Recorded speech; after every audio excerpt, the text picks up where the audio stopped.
Hello hello. भारतात मिळतात तसे क्रीम रोल इथे मिळत नाहीत. किमान मी तरी पाहिलेलं नाही. म्हणून आज काही जुगाड करून घरीच बनवण्याचा प्रयत्न केलाय. त्यासाठी पफ पेस्ट्री शीट लांब लांब कट करून घेतली. पण क्रीम रोलचा साचा माझ्याकडे काही नव्हता. म्हणून सिल्वर फॉइल दाबून त्याला कोणाचा आकार दिला.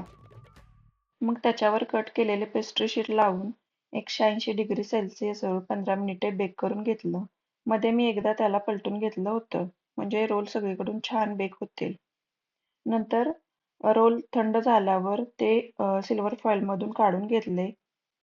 मग व्हॅनिला फ्लेवरवाली व्हिप क्रीम थोडीच बनवायची होती म्हणून हातानेच फेटून घेतली आणि ती पायपिंग बॅगच्या मदतीने रोल्समध्ये भरली ना भरली की आमची 2 पिल्लं खायला हजरच होती. त्यांना हे क्रीम रोल खूपच आवडले. Thank you.